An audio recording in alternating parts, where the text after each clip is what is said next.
오늘 우리에게 주신 하나님의 말씀은 히브리서 5장에서 보겠습니다. 히브리서 5장 8절로 9절까지의 말씀을 우리 한 목소리로 함께 합독하겠습니다. 같이 읽겠습니다. 그가 아들이면서도 받으신 고난으로 순종함을 배워서 온전하게 되셨은즉 자기에게 순종하는 모든 자에게 영원한 구원의 근원이 되시고 아멘. 우리가 한 주 한 주 2024년 하나님이 우리에게 채워주실 은혜를 우리가 영적인 그릇에 담아보고자 말씀을 듣고 있습니다. 오늘은 그 다음 주제 바로 순종이라는 주제를 가지고 여러분과 함께 은혜를 나누고자 합니다. 예수님께서는 마태복음 4장 19절에 보면 나를 따라오라 내가 너희를 사람을 낚는 어부가 되게 하겠다라고 말씀하셨습니다. 예수님을 따른다라는 것은 우리의 삶 속에 예수님의 계획과 예수님의 삶을 받아들이는 것과 같습니다.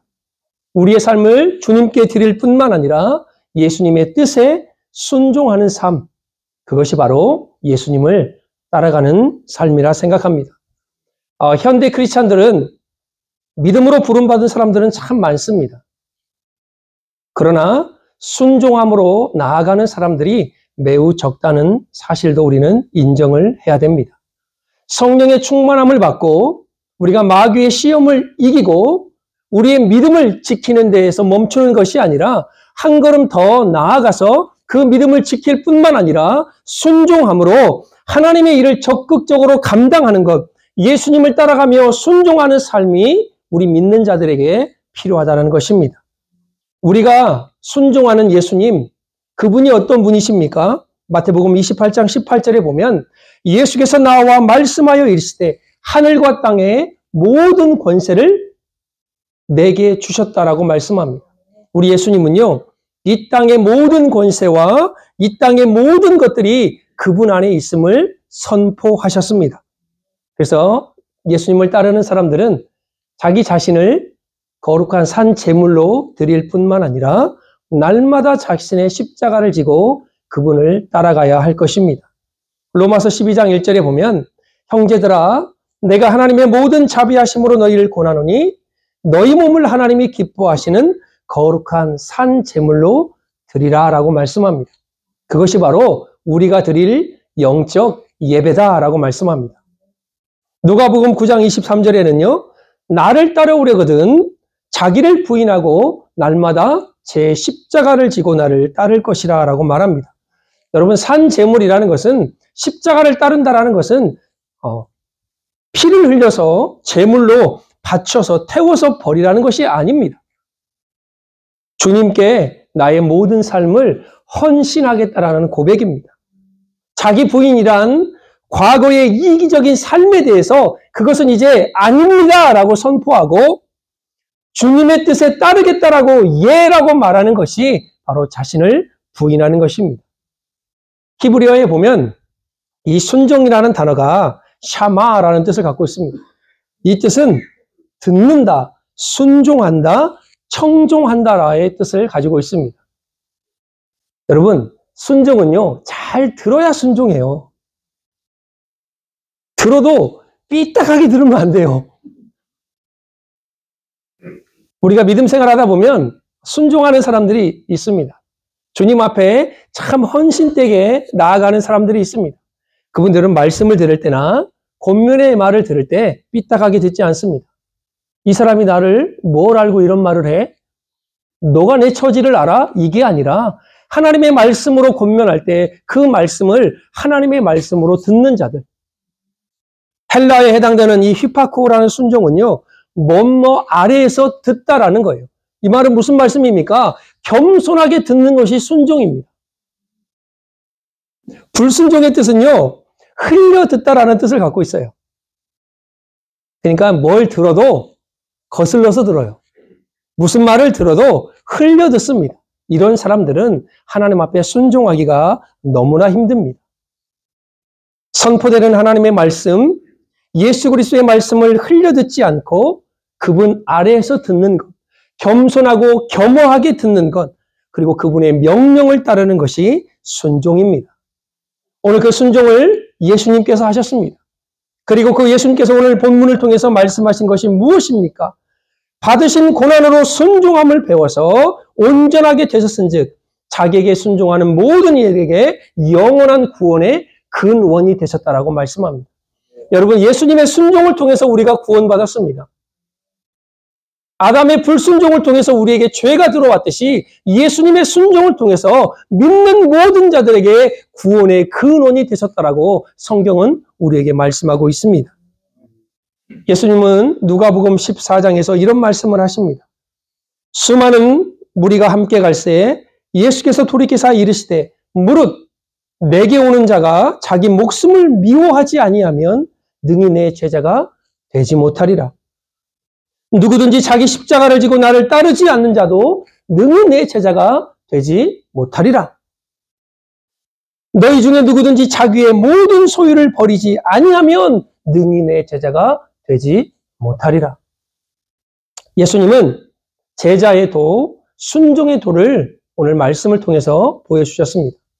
자기 목숨을 미워하는 자, 자기를 부인하고 자기 십자가를 지고 따르는 자, 자기의 모든 소유를 버리지 아니하면 능히 내 제자가 되지 못하겠다라고 우리 주님은 말씀합니다.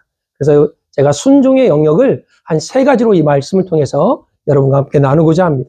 그게 첫 번째로는 물질의 영역입니다.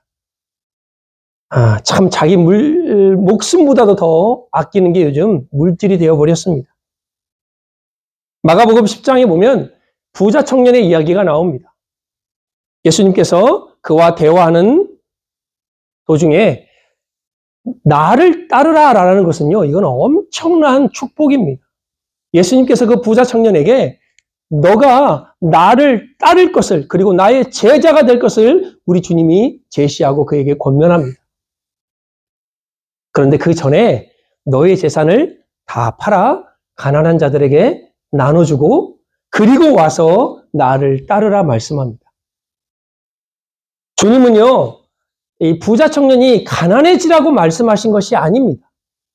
우리의 우선순위가 어디에 있고 우리가 먼저 하나님 앞에 헌신해야 될 것이 무엇인지를 예수님께서 말씀하고 계신 것입니다. 부자 청년에게는 예수님이 말씀하신 나를 따르라 라는 말보다 네가 있는 것을 다 팔아 가난한 자들에게 나눠줘라 이 말이 더 크게 들렸습니다. 제가 전에 한번 야이로의 딸을 설교하면서 우리 신앙에는요, 반드시 들려오는 2가지의 소리가 있습니다. 세상은 그 아이가 죽었다고 말합니다. 안 된다고 말합니다. 그 아이를 살릴 수 없다라고 말합니다. 이게 바로 불신앙의 소리예요.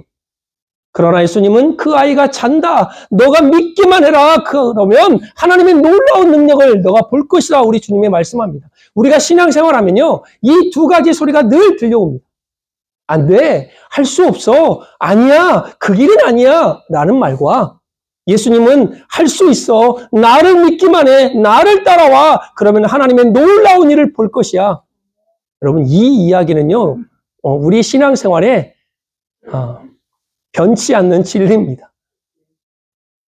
여러분, 우리가 헌신을 하거나 또한 무슨 교회 일을 하거나 우리가 신앙의 길을 갈 때 항상 이 2가지가 나를 괴롭게 하지 않습니까?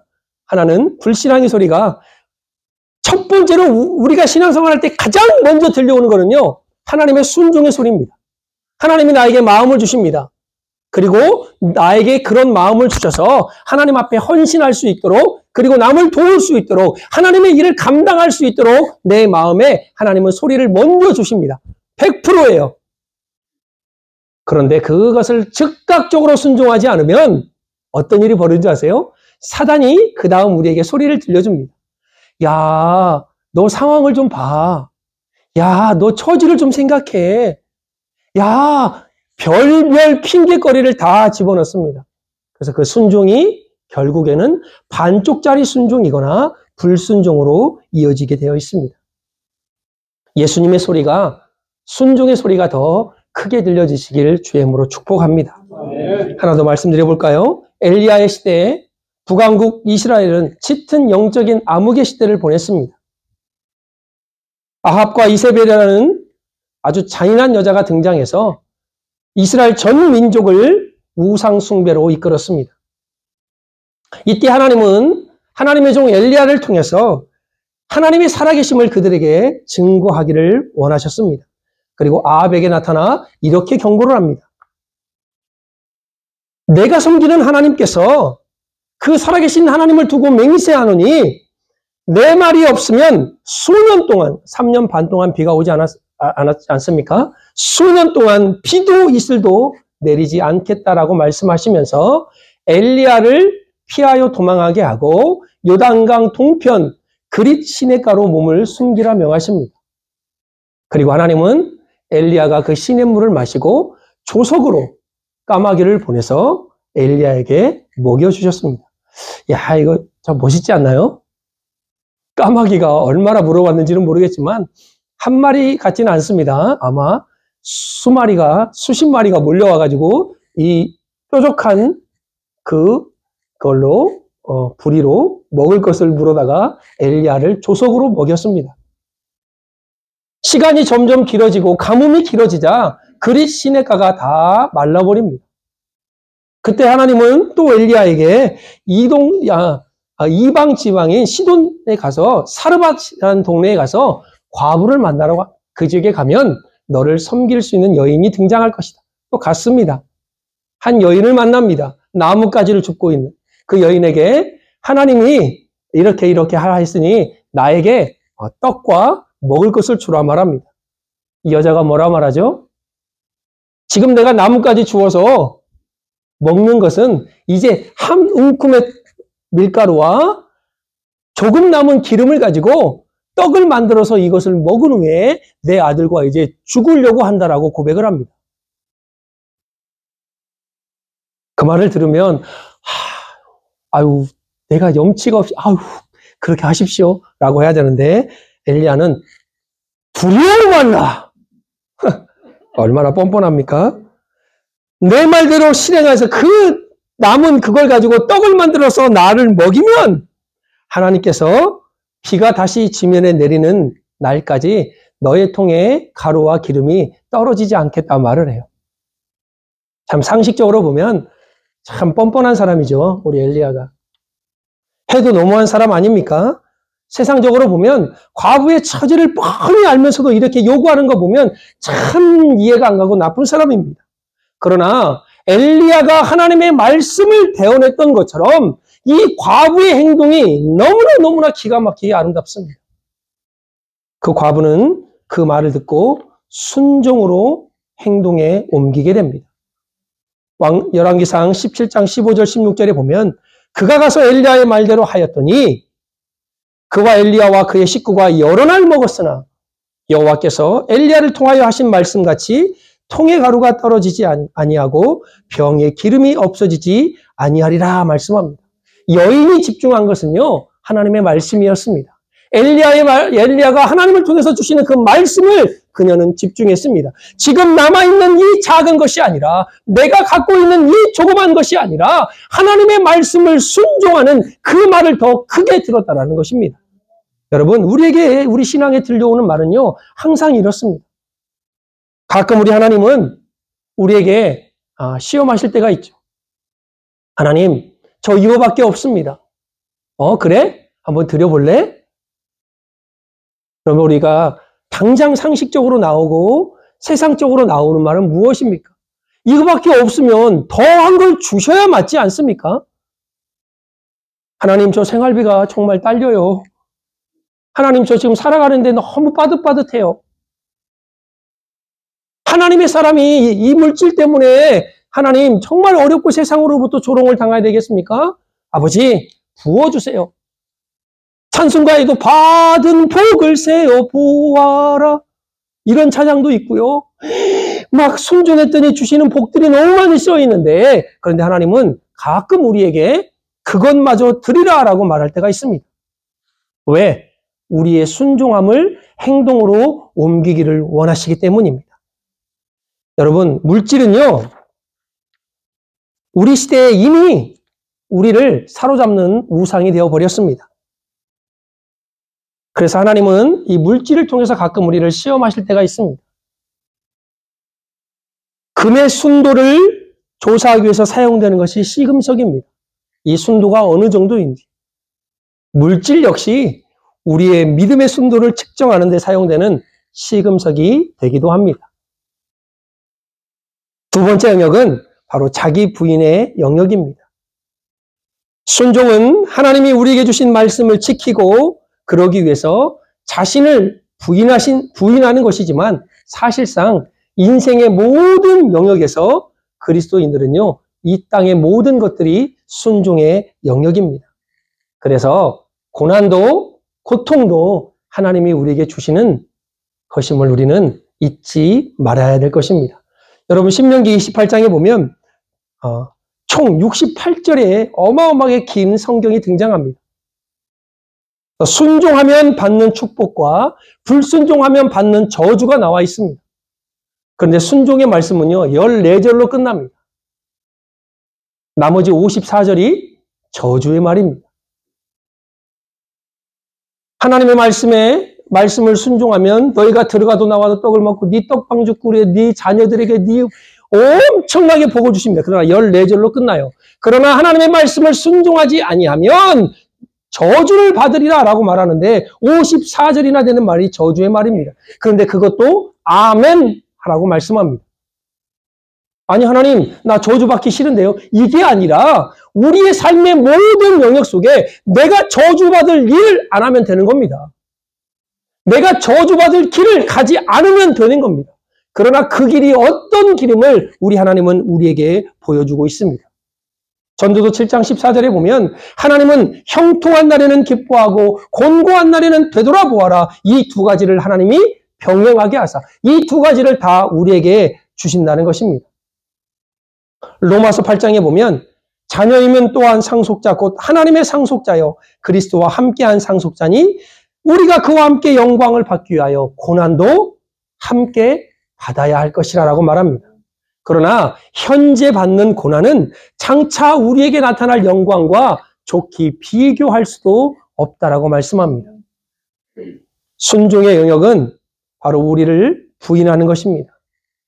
십자가의 길을 가는 것입니다.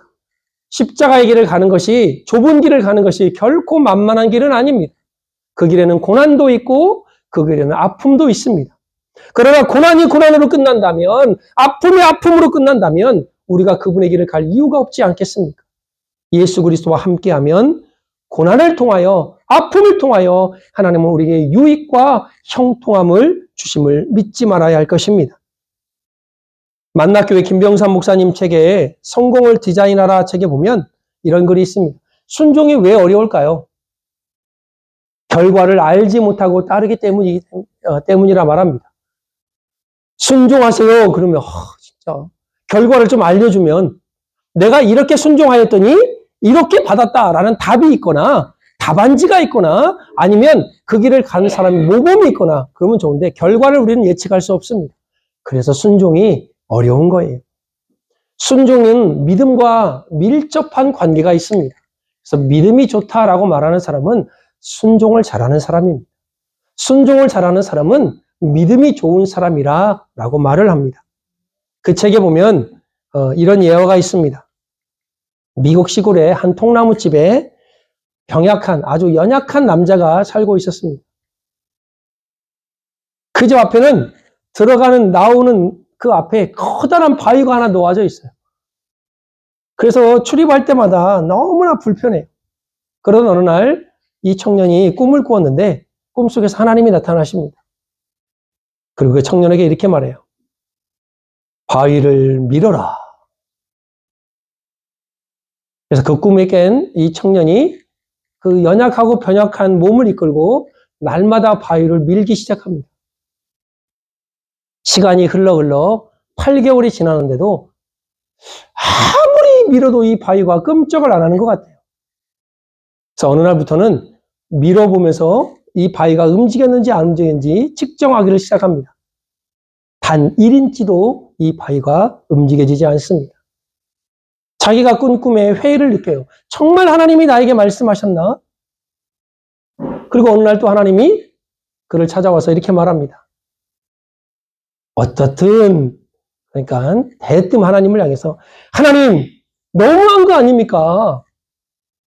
하나님께서 8개월 동안 나에게 허락하신 일을 내가 힘들고 내가 몸이 연약하지만 그 8개월 동안 이걸 밀었는데 단 1인치도 움직이지 않았습니다. 하나님이 그에게 말씀합니다. 얘야, 나는 너에게 바위를 밀라 했지 옮기라고 하진 않았다. 그것을 깨달은 청년이 번뜩 눈을 뜨고 자신의 몸을 살폈습니다. 거울 앞에 있는 자신의 몸을 보니까 연약하고 병약한 그 옛날의 몸은 온데간도 없고 근육질의 건장한 남자가 그 거울 앞에 서 있는 것입니다. 그리고 동시에 이런 깨달음을 받습니다. 아, 내가 지난 8개월 동안 밤마다 자면서 기침하던 것이 없어졌구나. 내가 매일 기분이 상쾌하였고 잠도 잘 잤었지. 하나님의 계획은 바위를 옮기는 것이 아니라 바로 그를 변화시키는 것이었습니다. 그에게 일어난 변화는 바위를 옮겼기 때문에 일어난 것이 아니라 바위를 밀었기 때문에 일어난 것입니다. 순종의 결과는 우리가 예측할 수 없습니다. 그러나 순종은 하나님이 명하신 것을 내가 순종하였을 때 하나님의 일을 기대하는 것입니다. 예수님은 자신이 하나님의 뜻에 순종해서 십자가를 지신 사실을 이렇게 말씀하십니다. 요한복음 12장 24절에 보면 한 알은 미리 땅에 떨어져 죽지 아니하면 한 알 그대로 있고 죽으면 많은 열매를 맺으리라 말씀합니다. 이와 같이 그리스도인이 열매를 맺으려면 순종의 죽음이 필요합니다. 그래서 예수님처럼 십자가에 죽으라는 소리가 아니에요. 저와 여러분의 자존심이 죽어져야 됩니다. 저와 여러분들의 특권이 죽어져야 되고 저와 여러분들의 편견이 죽어져야 되고 저와 여러분들의 야망이 죽어져야 되고 우리의 욕심이 죽어져야 됩니다. 그 죽음을 통해서 다시 사는 하나님의 은혜를 맛보게 될 것입니다.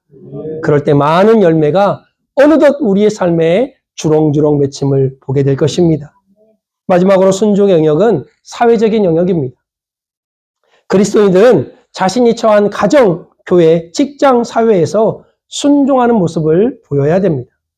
부모와 자녀의 관계에서 부모에게 순종하라. 이것이 옳다라고 에베소서 말씀합니다. 그럼 자녀들은 말하죠. 자녀를 노엽게 하지 말라. 자녀와 부모 사이에도요. 순종함이 있어야 됩니다. 아내와 남편에게도 마찬가지입니다. 너희 남편은 예수님께서 교회의 머리 된 것 같이 너희의 머리야. 그러니 남편에게 순종해. 근데 거기서 끝났으면요. 남편들이 항상 이러고 다니죠. 나 네 머리 순종 오케이? 에브리바디 오케이? 얍 하고 끝났을 텐데 예수님은 한 단계 더 나아갑니다. 아내를 사랑함이 예수님께서 교회를 사랑해서 자신을 내어주심 같이 해라. 아내를 사랑할 때는요. 여러분 생명 걸고 사랑해야 된대요. 아, 우리 하나님은 어떻게 이렇게 또 딱딱 맞춰서 주시는지 몰라. 누구나 하나 내세우지 말고 자랑하지 못하게 순종하려면 쌍방이라는 거예요. 일방적이 아니라 또한 교회 안에서는 젊은 자들이 장로들에게 이거는 이제 신앙에 연륜 있는 선배들을 향합니다. 장로들에게 순종하고 서로 겸손으로 허리를 동이라 말씀합니다. 종들은 상전에게 순종하고 위에 있는 권세자들에게 복종하라라고 말합니다. 그런데 그러면 다 무조건 복종해야 됩니까? 우리 권세자들도 하나님이 주셨고 우리의 직장의 상사도 하나님께서 허락하셨다면 그들이 말하는 걸 다 따라야 되나요? 아닙니다. 절대적으로 복종하지 않아도 되는 것은 주님께 순종하기 위해 때로는 이들에게 불복할 때도 있습니다. 사도행전 4장 19절에서 20절의 말씀에 보면 베드로와 요한이 대답하여 이르되 하나님 앞에서 너의 말을 듣는 것이 하나님의 말씀을 듣는 것보다 옳은가 판단하라. 우리는 보고 들은 것을 말하지 아니할 수 없다. 아내와 남편 사이에도 부모와 자녀 사이에도 세상의 사회적인 관계 속에서도 하나님의 말씀을 거스린다면 그들의 말을 듣지 않아도 됩니다. 무엇이 우선입니까? 하나님의 말씀이 우선이라는 거죠. 그리스도인들의 순종은요, 그 삶에 복이 있습니다. 요한복음 14장 24절에 보면 하나님을 순종하는 자들에게 거처를 예비하시겠다 말씀합니다. 예수께서 대답하여 이르시되 사람이 나를 사랑하면 내 말을 지키리니 내 아버지께서도 그를 사랑하실 것이요 우리가 그에게 가서 그 거처를 그와 함께 하리라 라고 말씀합니다. 순종하는 자에게 하나님께서는 그의 사랑 안에 거하게 하십니다. 요한복음 15장 10절에 보면 내가 아버지의 계명을 지켜 그의 사랑 안에 거하는 것 같이 너희도 계명을 지키면 내 사랑 안에 거하리라. 순종하는 자에게 하나님은 자신 안에 하나님 안에 거하게 하시는 복을 주십니다. 요한일서 2장 5절에 보면 누구든지 그의 말씀을 지키는 자는 하나님의 사랑이 참으로 그 속에서 온전하게 되었나니 이로써 우리가 그의 안에 있는 줄을 아노라. 순종은 하나님께서 우리를 위하여 거처를 예비하시고 그의 사랑 안에 거하게 하시고 하나님 안에 거하게 하시는 놀라운 은혜와 복을 허락하십니다. 우리가 잘 아는 말씀 있지 않습니까? 순종이 제사보다 낫고 듣는 것이 순양의 기름보다 나으리니 사무엘상 15장 22절의 말씀입니다. 우리가 너무 잘 아는 사건인데 사무엘은 불순종한 사울을 향해서 이렇게 말합니다. 야, 너가 번제와 다른 제사를 하나님께서 그의 목소리를 청종하는 것보다 좋아하시겠느냐? 우리는 가끔 착각할 때가 있습니다. 내가 이렇게 예배 드리니, 내가 이렇게 헌금하니, 내가 이렇게 하나님 앞에 헌신하니 하나님은 나의 모든 것을 들어주실 거야 라고 말하는 착각입니다. 그 전에 무엇부터 해야 되냐? 하나님의 말씀에 먼저 순종해야 되는 것입니다. 사울은 백성을 두려워해서 가장 좋은 것을 가지고 여호와께 드린다라고 구별해 놨지만 아닙니다. 그것은 자기 욕심이었습니다. 번제와 다른 제사보다 하나님의 목소리를 청종하는 것보다 더 좋아하겠느냐라는 말 속에 하나님은 순종이 제사보다 낫다는 말씀을 다시 한번 우리에게 깨닫게 하여 주십니다. 하나님의 말씀을 거역한 사울은요, 어떻게 되었습니까? 하나님 앞에 버림을 받았습니다. 너가 나를 버렸으니 여호와께서도 사울을 버리겠다라고 말씀합니다. 순종은 그리스도인들의 덕목을 넘어서 하나님의 명령임을 잊어서는 안 됩니다.